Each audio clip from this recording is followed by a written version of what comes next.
말씀 제목은 아버지는 기다리고 계십니다 라는 제목으로 하나님의 말씀을 함께 나누도록 하겠습니다. 오늘 본문 누가복음 15장 11절에서 24절 말씀으로 함께 나눕니다.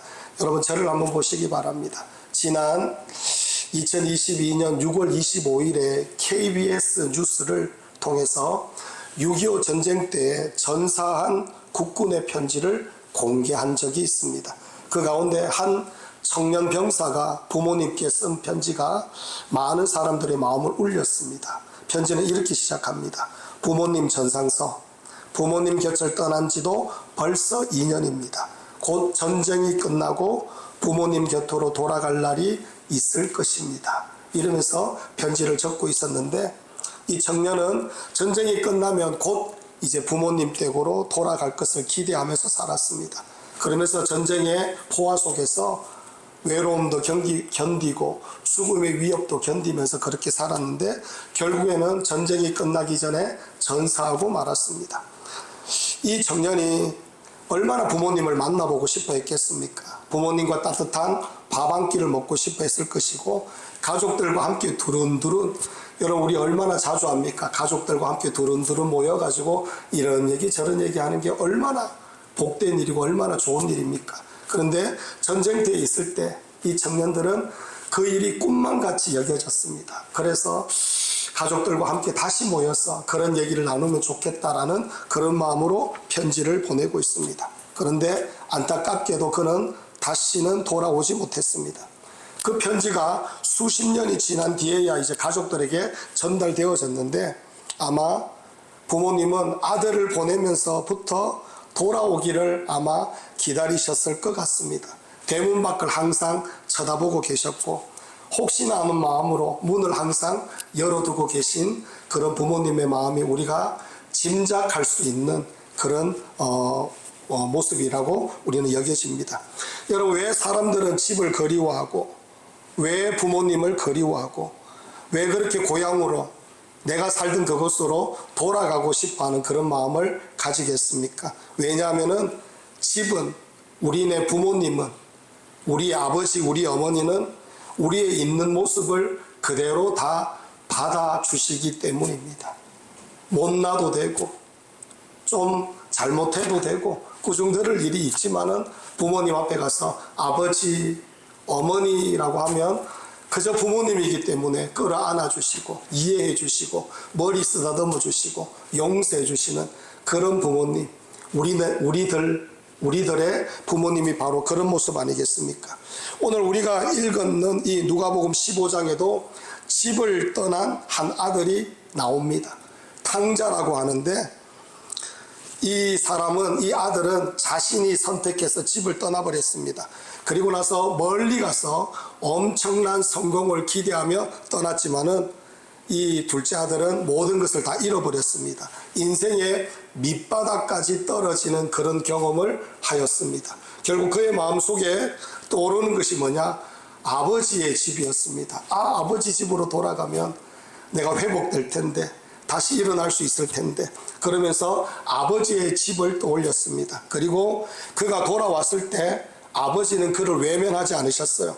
먼 동구밖까지 아버지께서 나와 계시는 겁니다. 말하자면 아버지는 이 둘째 아들이 떠나는 그 순간부터 매일 기다리는 아버지셨고 돌아오는 아들을 보자마자 막 아버지께서 뛰어오셔서 둘째 아들을 끌어안으면서 기뻐하시는 그런 내용이 오늘 본문의 내용입니다.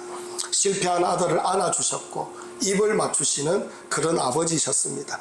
오늘 제가 금방 소개했는 이 집을 떠난 아들은 사실은 누구를 의미하느냐?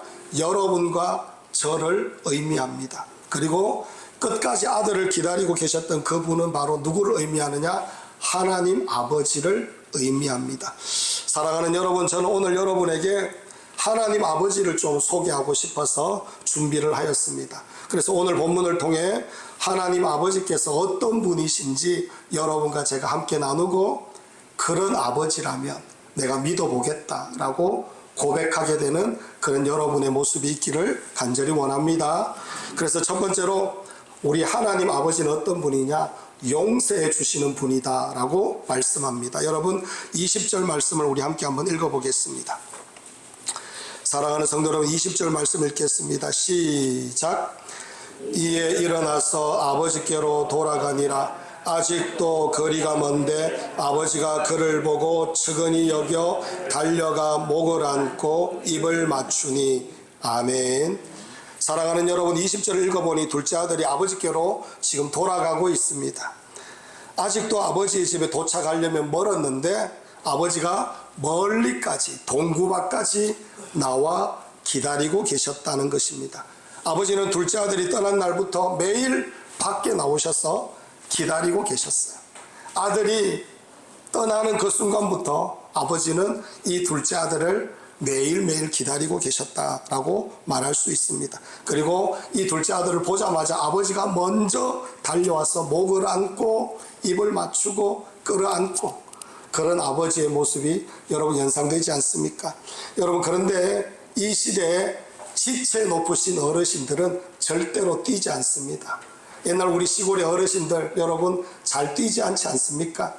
뛰지 않습니다. 특별히 권세가 있고 덕망이 있는 분일수록 더더욱 뛰지 않습니다. 그런데 뛰어다닌다라는 것 자체가 어르신으로서 체면을 구기는 일인데, 이 아버지는 아들을 보자마자, 아들이 눈에 딱 보이자마자 체면이고 뭐고 아무것도 그냥 모든 걸 다 내려놓고 둘째 아들을 향하여 막 달려가는 아버지의 모습을 보여주고 있습니다.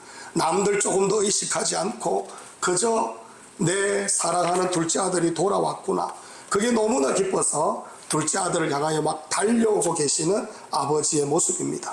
그리고 둘째 아들을 끌어안고 입맞춤을 하고, 그리고 최고의 애정 표현을 하고 있는 아버지의 모습을 오늘 성경은 우리에게 보여주고 있습니다. 그런데 여러분, 이 둘째 아들이 원래 이런 대접을 받을 수 없는 아들입니다. 여러분, 배경을 보면 11절과 12절을 우리 함께 한번 읽어보겠습니다. 자, 사랑하는 성도 여러분, 11절과 12절 말씀 읽겠습니다. 시작.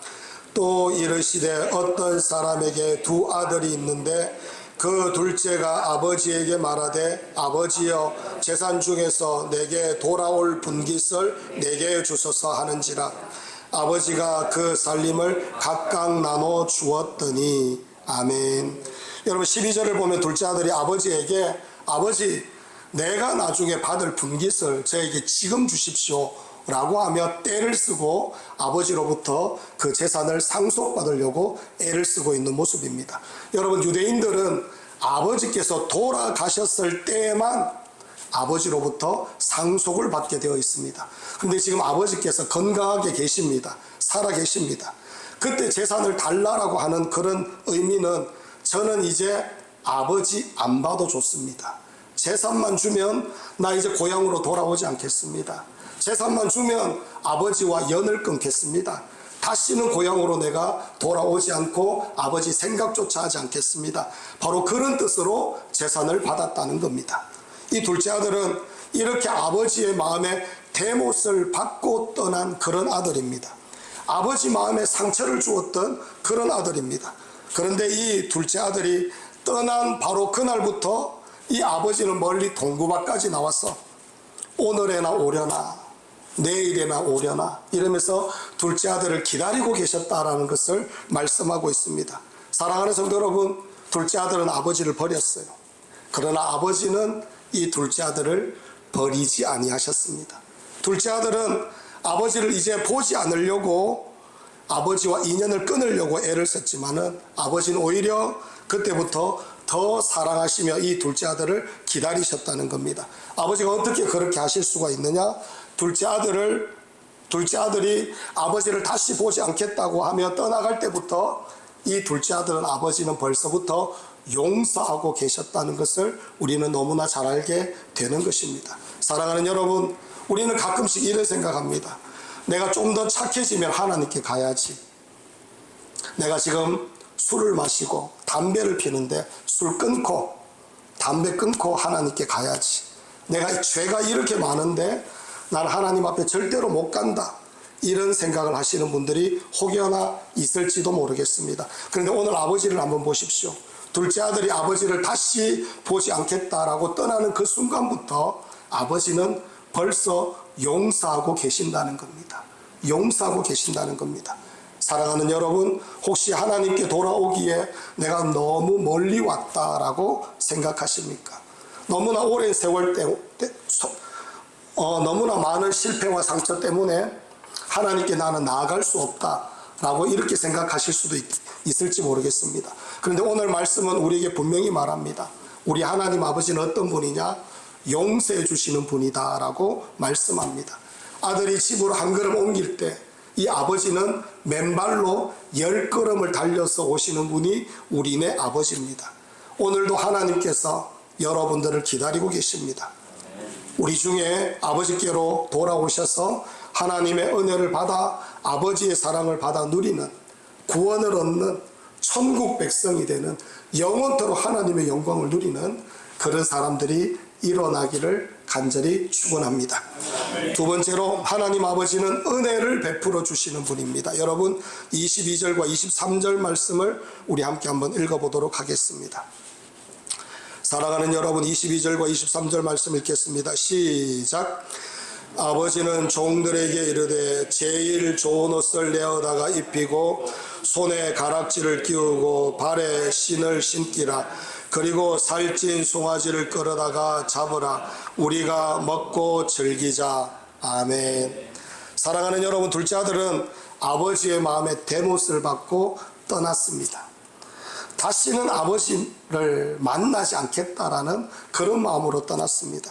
그런데 세상을 살아보니까 아버지의 집보다 더 좋은 곳이 없더라는 거예요.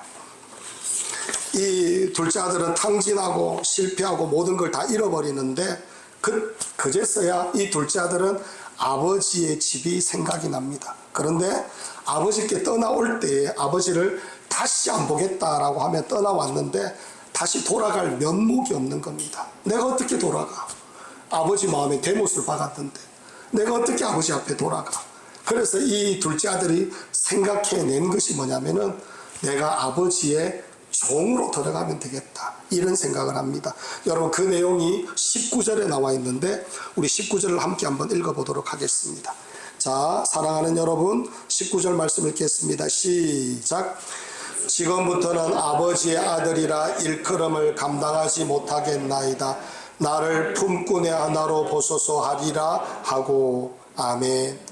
여러분, 품꾼의 하나로 보소서라고 하며 아버지께 돌아가서 내가 이 말을 하면서 아버지 집에 들어가서 품꾼으로, 종으로 살면 되겠다, 이런 마음을 먹고 돌아오고 있었습니다. 그런데 아버지께서 멀리 이 돌아오는 둘째 아들을 보고 달려오셨습니다. 그리고 이 둘째 아들이 아버지를 보자마자 나를 품꾼의 하나로 보소서라고 말하기도 전에 아버지께서 먼저 말씀을 하십니다. 뭐라고 말씀하느냐? 제일 좋은 옷을 내어다 입혀라. 손에 가락지를 끼워라. 발에 신을 신기라. 이 둘째 아들에게 그런 다른 종들에게, 둘째 아들에게 그런 명령을 내리고 있습니다. 여기서 제일 좋은 옷은 아버지 아들만이 입는 옷을 말합니다.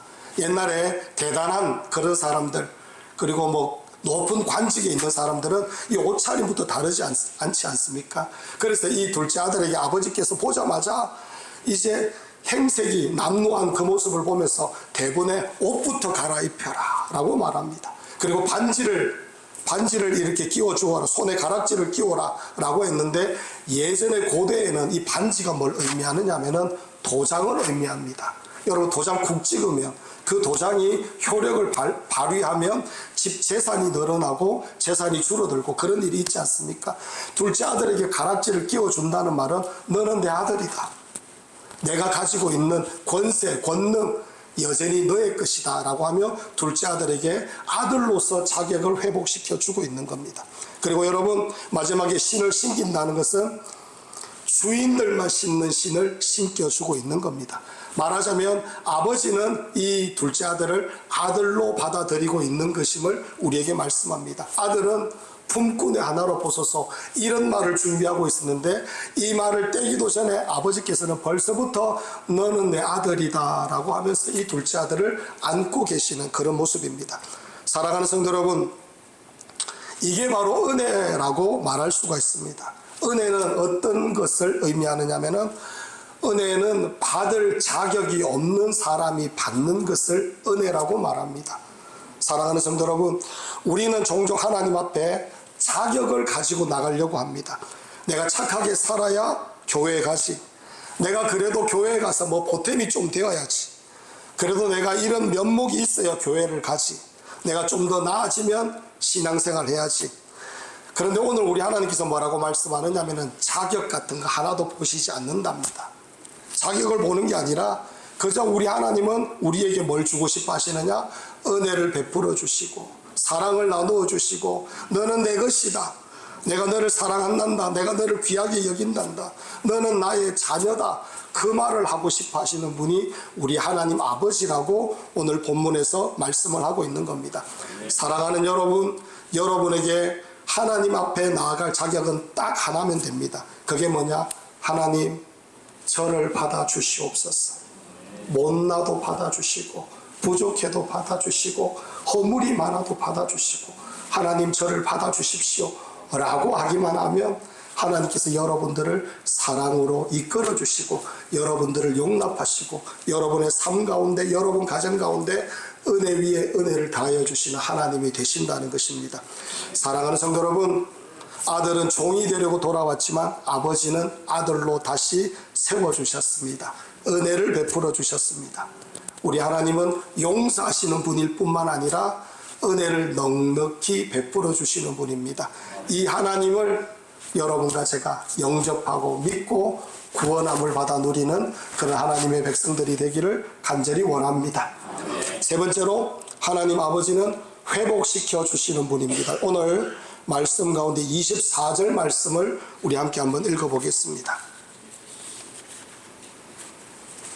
24절 말씀 읽겠습니다. 시작. 이 내 아들은 죽었다가 다시 살아났으며 내가 잃었다가 다시 얻었노라 하니 그들이 즐거워하더라. 아멘. 아버지는 돌아온 아들을 용서하실 뿐만 아니라 은혜를 베풀어 주셨습니다. 이제 오늘 본문을 보니까 이 아들을 완전히 회복시켜 주고 계시는 하나님 아버지의 모습이 보입니다. 24절에서 아버지는 이렇게 말씀합니다. 이 내 아들은 죽었다가 다시 살아났으며 내가 잃었다가 다시 얻었노라. 이렇게 말씀합니다. 여러분, 둘째 아들은 멀쩡히 살아서 돌아왔는데 그런데 아버지는 돌아왔다라고 말하지 않고 살아났다라고 이렇게 말합니다. 왜 그러냐면은 성경은 여러분 하나님을 떠난 인생을 뭐라고 얘기하느냐면은 그냥 길을 잃은 인생이라고 말하지 않습니다. 하나님을 잃은 인생을 성경은 뭐라고 하느냐? 죽었다라고 표현합니다. 죽었다. 하나님을 믿지 않으면 우리는 죽을 수밖에 없어요. 하나님을 믿지 않으면 이 온 세상의 주인 되시는 하나님을 믿지 않고 하나님 사랑을 받지 않고 하나님의 은혜를 누리지 못한다면 결국에는 그 사람은 죽을 수밖에 없고 나중에 멸망을 받고 지옥불에 떨어질 수밖에 없습니다. 그래서 성경은 계속해서 하나님을 알지 못하는 사람들에게 어떻게 표현하느냐? 죽었다라고 표현을 하고 있습니다. 그런데 이 둘째 아들은 죽었는데 아버지 집에 돌아오는 순간 살았다라고 이 아버지께서 그렇게 말씀합니다. 사랑하는 성도 여러분, 예수님께서 이 비유를 말씀하신 이유가 바로 여기에 있습니다. 하나님께서는 잃어버린 영혼이 살아나는 것을 이렇게 기뻐하신다는 겁니다. 그래서 아버지는 말씀합니다. 살아남는 이 둘째 아들을 보면서 살찐 송아지를 잡아라. 우리가 먹고 즐기자라고 하면서 잔치를 성대하게 열어주시는 이 아버지의 모습이 있습니다. 사랑하는 성도 여러분, 잔치의 주인공은 누굽니까? 둘째 아들입니다. 둘째 아들. 망가지고 초라해진 모습으로 그리고 비참한 모습으로 돌아왔는데 둘째 아들을 번듯하게 세우고 잔치의 주인공으로 만들어주시는 그런 아버지의 모습이 여기에 보여주고 있는 겁니다. 사랑하는 여러분, 하나님께서 우리에게 그런 은혜를 베풀어 주신다는 겁니다. 아무리 망가지고 아무리 부서지고 아무리 실패한다 할지라도 하나님 앞에 돌아올 때 하나님께서 은혜를 내려주시며 가정 가운데 행복을 주시고 번영을 주시고 하나님의 영광을 부어주시며 그 인생을 복되게 하여 주시며 죽었던 자에게 하나님께서 은혜를 내려주셔서 구원을 얻게 하여 주시고 영생을 주시며 천국에 들어가게 하시며 하나님의 자녀 삼아 주시고 영원한 복락을 허락해 주신다라고 우리 하나님께서 말씀하고 계시는 겁니다. 그걸 보고 우리 하나님께서 뭐라고 말씀하느냐? 살았다. 여기에 계시는 모든 분들께서 저는 살기를 원합니다. 하나님을 믿고 하나님을 알아서 구원함을 얻고 살아서 영원토록 하나님을 찬미하며 하나님을 기뻐하는 그런 하나님의 백성들이 되기를 간절히 원합니다. 사랑하는 여러분, 오늘 우리 하나님 아버지는 이런 분입니다. 용서해 주시고 은혜를 베풀어 주시고 완전히 회복시켜 주십니다. 죽음까지도 다시 살려내셔서 영원한 생명을 주시는 분이 우리 하나님입니다. 이 하나님을 믿고 여러분과 제가 우리 모두가 영원한 생명을 누리는 그런 복락을 누리기를 간절히 축원합니다. 사랑하는 여러분, 제가 처음에 소개했던 6.25 전쟁에 나갔던 그 군인은 부모님의 품으로 돌아가고 싶었습니다. 하지만 돌아오지 못했습니다. 하지만 오늘 우리에게는 아직도 기회가 있습니다. 하나님 아버지께서 기다리고 계셔요. 용서하기 위하여 기다리고 계시고 은혜를 베풀어 주기 위하여 기다리고 계시고 회복시켜 주시기 위하여 우리 하나님은 기다리고 계십니다. 여러분, 너무 멀리 왔다고 내가 아직 이런데 이러면서 여러분들에게서 뭔가 이유를 찾지 마시기 바랍니다. 제가 말씀드렸지 않습니까? 저 이대로 하나님 앞에 나아가도 되나요? 그러면 우리 하나님께서 뭐라고 하시는 줄 압니까? 내가 너를 사랑한단다. 오랫동안 기다렸단다. 그러면서 여러분을 다 이해하고 받아주십니다. 그 하나님 앞에 믿음으로 고백하며 하나님을 만나는 하나님의 백성들이 되기를 간절히 축원합니다. 자, 사랑하는 여러분, 저를 따라서 같이 한번 기도할까요?